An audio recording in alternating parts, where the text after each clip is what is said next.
Roni Pangandaheng. Shalom, saya mau bertanya, seberapa pentingnya pengutusan berdua-dua, baik kepada 12 dan 70 murid Yesus, dan juga kepada murid Yesus sekarang ini? Ayat pendukungnya Markus 6 ayat 7, Lukas 10 ayat 1, dan juga di Alfa dan Omega jilid 5 halaman 376. Mohon penjelasannya. Terima kasih. Boleh tolong dibacakan kedua ayat tadi, Markus dan Lukas? Terima kasih, selamat malam Pak Roni Pangandaheng. Selamat malam.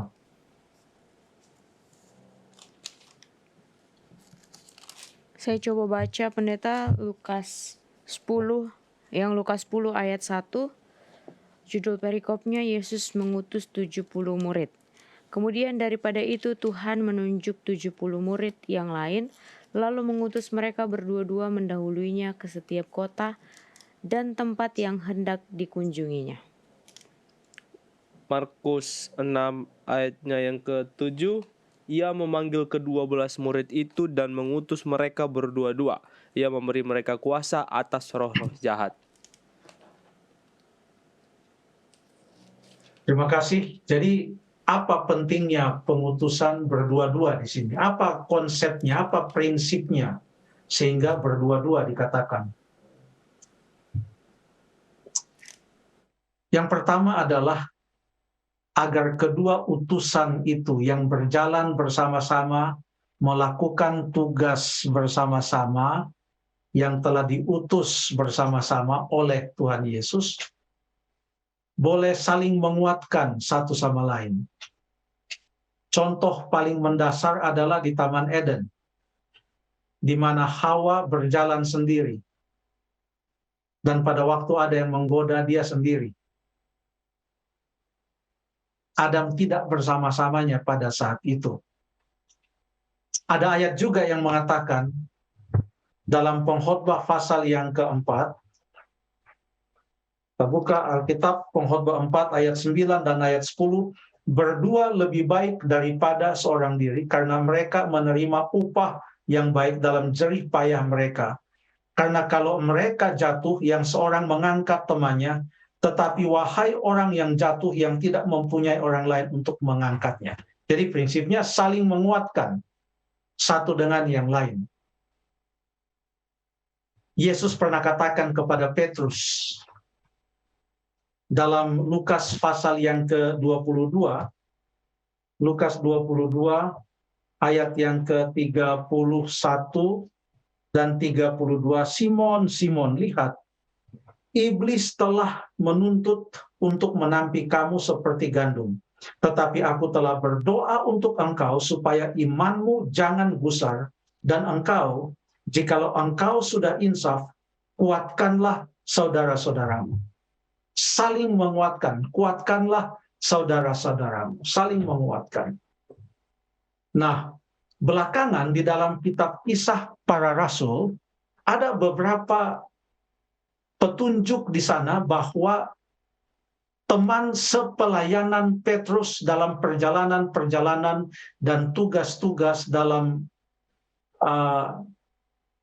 kegiatan-kegiatan mengabarkan Injil, teman Petrus adalah Yohanes. Coba kita baca beberapa ayat. Ini mengenai pengutusan berdua-dua kan. Jadi kita ambil contohnya Petrus dan Yohanes. Kita baca dalam Kisah pasal 3 ayat 1. Kalau Ellen atau Andrew sudah baca, langsung saja, ada sudah ketemu, langsung saja dibaca. Kisah 3 ayat 1, silakan. Kisah 3 ayat 1, Petrus menyembuhkan orang lumpuh. Pada suatu hari menjelang waktu sembahyang, yaitu pukul 3 petang, naiklah Petrus dan Yohanes ke bait Allah. Terima kasih. Petrus dan Yohanes bersama-sama pada waktu itu. Coba kita baca lagi dalam pasal 4 ayat 1. Kisah Para Rasul 4 ayatnya yang pertama, ketika Petrus dan Yohanes sedang berbicara kepada orang banyak, mereka tiba-tiba didatangi imam-imam dan kepada ia pengawal bait Allah serta orang-orang Saduki. Kepala. Ya, terima kasih. Kepala pengawal bait Allah. Oke, jadi di sana juga adalah Petrus dan Yohanes. Coba kita telusuri balik bagaimana Petrus dan Yohanes ini akhirnya mereka juga sempat menjadi teman atau rekan sekerja, boleh saya katakan demikian. Ya. Coba kita lihat dalam Yohanes pasal yang ke-18 ayat yang ke-15 sampai ayat yang ke-18. Yohanes pasal yang ke-18 ada satu cerita yang cukup menarik di sana. Pada waktu Tuhan Yesus ditangkap dan dibawa menghadap Hanas. Lalu di situ dikatakan dalam ayat yang ke-15, Simon Petrus dan seorang murid lain, banyak pelajar Alkitab mengetahui betul ini menunjuk kepada Yohanes, ya. Simon Petrus dan seorang murid lain mengikuti Yesus. Murid itu mengenal imam besar dan ia masuk bersama-sama dengan Yesus ke dalam halaman istana imam besar. Tapi Petrus tinggal di luar dekat pintu. Perhatikan, maka murid lain tadi yang mengenal imam besar kembali keluar, bercakap-cakap dengan perempuan penjaga pintu lalu membawa Petrus masuk. Maka kata hamba perempuan penjaga pintu itu kepada Petrus, "Bukankah engkau juga murid orang itu?" Jawab Petrus, "Bukan." Ayat 18 mengatakan, sementara itu hamba-hamba dan penjaga-penjaga bait Allah telah memasang api arang sebab hawa dingin waktu itu, dan mereka berdiam di situ. Juga Petrus berdiam bersama-sama dengan mereka. Padahal Yohanes sudah mengusahakan supaya Petrus masuk, supaya bersama-sama dengan Yohanes. Tetapi yang terjadi adalah dia masuk, tapi akhirnya dia berkumpul bersama dengan orang-orang lain yang berdiam di sekeliling api arang yang dibakar itu karena suasana atau cuaca pada waktu itu sangat dingin.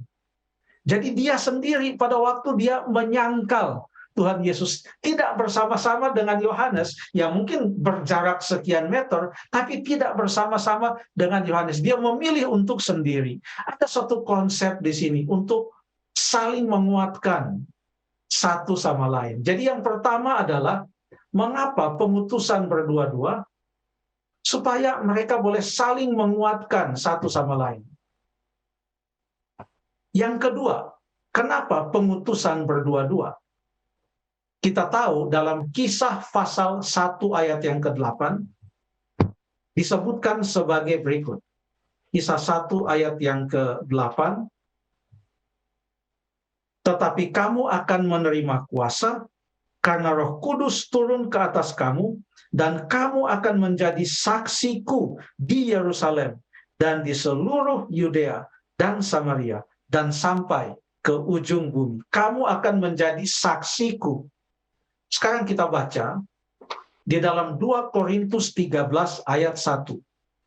2 Korintus 13 ayat 1. 2 Korintus 13 yang mengatakan sebagai berikut. Silakan Andrew. 2 Korintus 13 ayat yang pertama dengan judul perikop nasihat-nasihat terakhir. Ini adalah untuk ketiga kalinya aku datang kepada kamu, baru dengan keterangan 2 atau 3 orang saksi satu perkara sah. Terima kasih.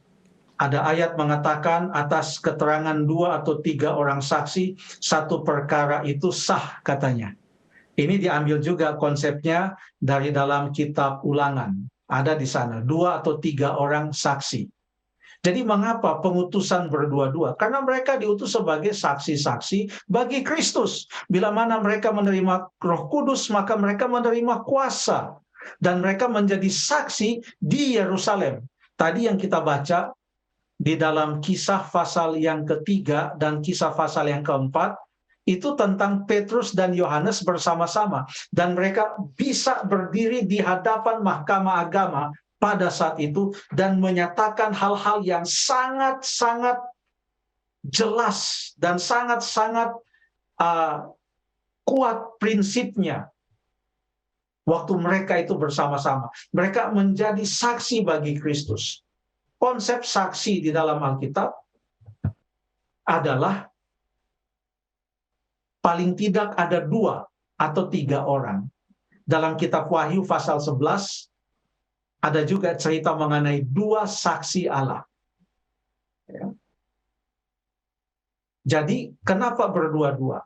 Selain saling menguatkan, yang kedua, konsep bahwa mereka adalah saksi-saksi bagi Kristus.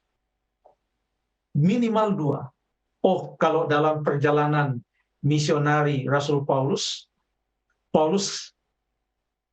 pergi bersama-sama dengan Barnabas. Tapi mereka tidak hanya pergi sama-sama berdua.